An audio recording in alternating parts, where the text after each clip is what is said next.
Catch the wave.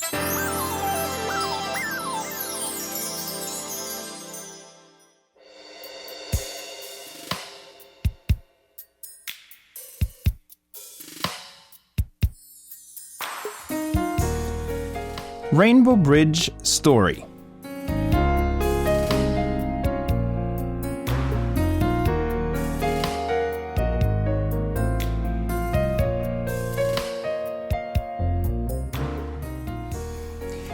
This is my own love story. On my first day as a freshman in high school, when I suddenly noticed the senior assistant, I had found my first high school crush. Not only did I think he was gorgeous, but for some strange reason I wanted to get to know him. But because I was so shy, it never really got past the hello stage.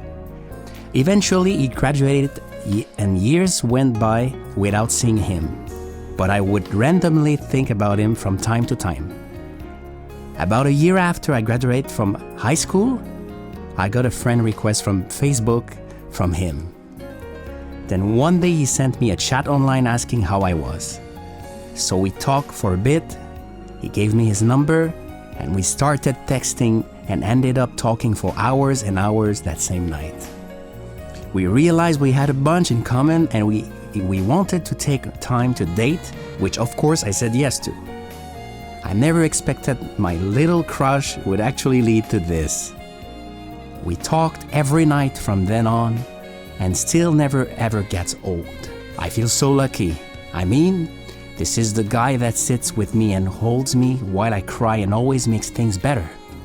He always tells me that I'm the most beautiful, creative, and talented person he has ever met, and that I can go do anything I put in my mind to. He has encouraged me and believes in me. I can honestly say I fall in love with him again and again every single night. We like to say that we just had a preview of all those moments ago and months ago. That God simply put us in the same room to know the other existed and sent us on our way to grow and learn on our own, and that when it was the right time, we'd meet and learn and grow in love together. And that's exactly what we do every day. Wow.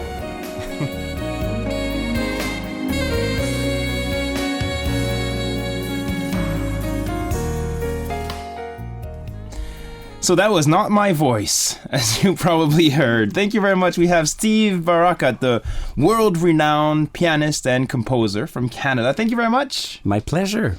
Steve, it's a great honor to have you here, so thank you very much for your time. It's an honor to be here to read the Rainbow Bridge story in person. In person. You know, we've been talking about you and introducing, of course, this segment. The background music is actually yours.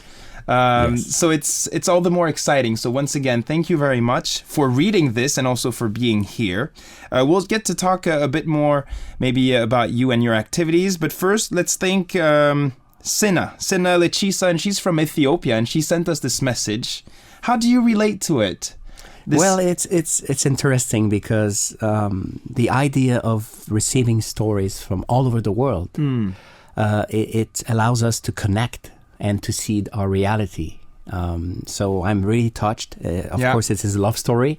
But also when we receive stories from, sometimes it's a sad story. It can be also a story of hope. And it can be a story of struggle. Yeah. So I really enjoy that we can see and hear about the world. Because Arirang is about the world. It's international, it's global, and we can all kind of become one. Through this segment as well. So it's great to have, a place where you can basically put everything down and also express how you feel, your feelings. And for our listeners, I hope Rainbow Bridge Story can be this precious place. And thank you very much for reading it. Once again, Sina, we wish you a lot of love and we're very happy for you. She says that she's next to him and she discovers him again and again and she's falling in love with him again and again every night. Isn't that beautiful? It's a dream. Yeah. I mean, very inspiring. I think I'm going to create a new music on that. Great. Now, thank you very much. Why don't we talk a bit more about you? I know it's not your first time, of course, here in Korea. You're very popular in this country and in many other countries, of course. How many times have you been here? I think the first time was in 1995, about 20 years ago. Exactly 20 years ago. And I can say it's more than 100 times. 100 times? Yes. You're probably making a lot of our listeners jealous here because they want to come to Korea just once, but you've been here 100 times. And I still love it. It's like a story, again and again. It's new every time? It's new every time. I discover new dimensions. And also I've seen a lot of changes in Korean culture and the society of Korea. I can say I haven't seen one country changing so fast. That's true. For the last 20 years. I mean, it's just spectacular what Korea became in such a short term. That's true. Quick, fast development. Everything is always changing. It's dynamic. How do you relate to your Korean fans? Because you have many Korean fans. So what kind of connection do you have with them? Well, it's where I feel good is because, of course, music is so international. It is the international language. And first time I came here, I didn't know a lot about Korea. But I felt that via my music, we became one, as you mentioned earlier. I could connect with my friends here in Korea. I could feel that my emotions were understood. So it's the power of music, first of all, that made us connected. And then I discovered the culture and discovered people, and Korea became different faces, different people. Yeah. And the relationship was a give and take, I can say, from the beginning. I gave a lot of my time, energy, and music. But at the same time, Korean fans were there from the beginning, sending me letters, showing me a great respect as a composer, musician. Then I discovered that a lot of Korean were playing my music because it's very touching as a composer to feel that people are learning your music and share it via YouTube or other networks. So I could stay connected. So, I mean, I'm very fortunate because sometimes, I'm a Westerner and here when you come to Asia for the first time, you feel it's so different. And then the music and the way that everything happened made us connected. So it's a deep bond. It's a rainbow bridge story, actually. It's beautiful, just like that, colorful, different every time. Yes. And you've been to pretty much many cities here, all around the country, even Jeju-do Island, right? Yes. Last year, I performed in Jeju. I loved it. It was actually one of my dreams because every time I came to Korea, even if I came many times, I always said to my friends, one day I want to go to Jeju. And I could never make it because of schedule and, and finally... you did it last year. I did it and I really enjoyed it. It's a beautiful place, right? It is really inspiring. It is very relaxed. And also I had the chance to visit some museums. And also, it's a unique place. You cannot compare Jeju actually to any other places. It's really unique. Yeah. I guess our listeners are going to be happy about that, especially the ones who are living on Jeju-do Island. Sometimes I get jealous. I wish I could be there too. Yes, you could host a radio show there also. What brings you to Korea this time? Well, this time, many reasons. Actually, I was performing last night at DMC Festival. Which was broadcast last night on TV. And I really enjoyed because I had the chance to see a lot of people, but I also had the chance to perform with my friend Yiroma. So we played together. Fantastic. Four hands number on the same keyboard. Yeah, same piano. Yes. Four hands. Exactly. And I had the chance to meet him a few times, and we always said one day we're going to do something and a collaboration. So it was really, really lovely. It was fun and the nice weather outdoor. It was a magic evening. Beautiful. Yeah. So I was here for the MC Festival, and also I'm performing many concerts this time. Yeah. Here in Korea. And I prepared a big concert in December at Sejong for celebrating my 20th anniversary of Korea. That's amazing. And once again, so we're very happy to have you here. If you're just turning on the radio, we have pianist. He's Canadian, I should say, Canadian pianist, and world-renowned composer Steve Barakatt in the studio. We're going to play one of your songs. Can you maybe introduce it? A Night in New York City is the song we're going to play. Yes, I think it's a good song for afternoon, for I mean, it's afternoon for now here, but for the world, it's not afternoon. Yeah.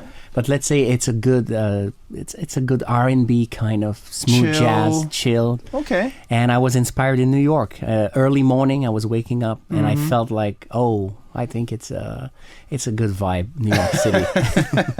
Sounds good. We'll play the song, and we'll come back in a few moments. We'll continue to talk to Steve Barakatt. This is one of his songs, A Night in New York City. A Night in New York City, Steve Barakatt. The song we just heard, very peaceful.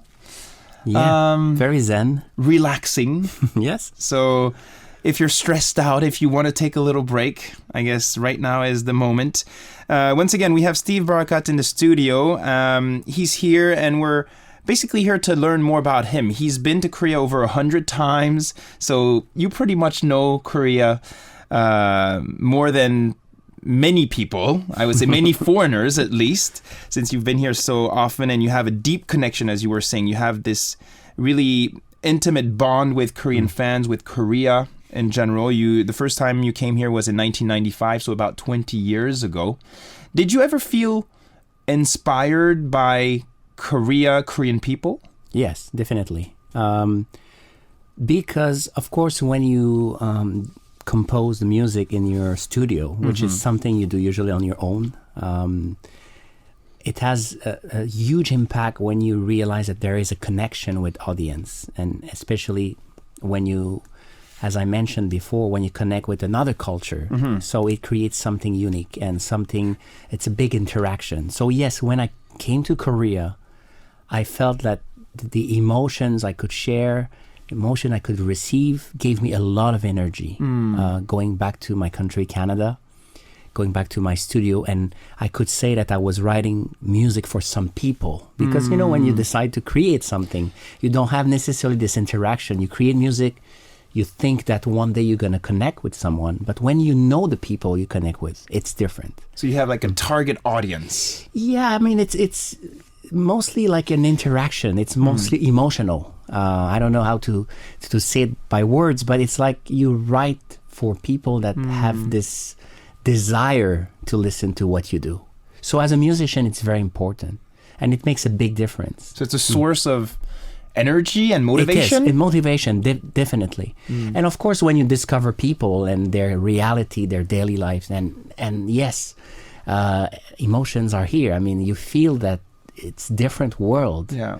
You feel also the language is different. The way to express your happiness or your sadness is different. So it brought me colors in my music, because culture differences are bringing different dimensions. That when you're happy as a Korean or as a Canadian or as an American, it's not the same. That's right. So it brings you different dimensions and colors. Do you think there's a special Korean sentiment or a Korean vibe? That you talked about the fact that Korea keeps changing all the time, and that every time you're here, it's a new experience. Yes, I think there is a contradiction also in this. I feel the Korean culture has at the same time satisfaction and pride, but also a desire for better all the time. So I feel Korean people have this satisfaction, and at the same time, they're never fully satisfied. I don't know if you understand what I mean. I do, and that's why Koreans work so hard. It's true. They don't take a lot of time off to enjoy what they have. It's always more and more and forward and forward. There is always the but, that I like it, but I prefer maybe, or there's a challenge, which I think it's constructive. Yeah. And it made the nation also go forward and discover new dimension and trying many, many things. It's not a culture that is a deep, it's not like something very calm. Yeah. It's not the calm Definitely Canada, not. very like the lake, Yeah. Nature. And it has this contradiction that I really enjoy. And I think it's very creative. It's why if you ask me why Korea is also a cultural, very, very strong culturally in Asia right now, I think it's part of it. It's part of the reason why it's alive. It's a huge alive. influence, and the Korean wave is spreading. Korean stars are becoming popular. Probably in Canada as well, around you, people talking about Korea. I mean, I was amazed because 20 years ago, when I was telling my friends in Quebec, in Canada, that I was going to Korea, for them it was a big question mark. Why? Where is it? They had an idea. Today, I can tell you a real story that I went for my visa, for my passport, and I go to the pharmacy for my little picture to put in my visa. And the lady asked me, "Where do you go?" I said, "I'm going to Korea." Wow, you're so lucky. Really? Do you know I'm a member of a K-pop fan club? So she was a member in Quebec City of a fan club of K-pop. Wow. So this is 20 years after. I mean, it's amazing. Yeah. So they see each other every week or every month, and they share about their favorite stars. And that's amazing. So she was delighted that she met someone who composed for K-pop, because I had the chance to compose for some K-pop artists. And since you're talking about K-pop artists, I think you had a collaboration with Huisong. Yes. Can you tell us about that? And we're going to play that song. We're unfortunately running out of time here. Yes. But tell us more about this collaboration with Huisong. Well, it was fantastic because for two reasons. First, I liked the voice of Huisong and his talent. Second, it was for Michael Jackson's project. I had the chance to Michael Jackson. Yes, I had the chance to meet Michael Jackson back to 2001 in LA. And he was one of my, idol. I really loved his work for so many years. And so I got a call from Sony Music, and they said it's time for doing collaboration. So it was like amazing timing. So I played the music on one of the most famous Jackson song called "You're Not Alone." And that's the song we're going to hear. Wow, what a coincidence. Yes. Steve, thank you very much for coming in. We wish you a wonderful stay here in Korea this time around. Thank you. And please come back even more often. Thank you very much. Merci beaucoup. À bientôt. À très bientôt. Au revoir. We're going to play a song. So it's Huisong with Steve Barakatt, "You Are Not Alone." I'll be back in the second hour.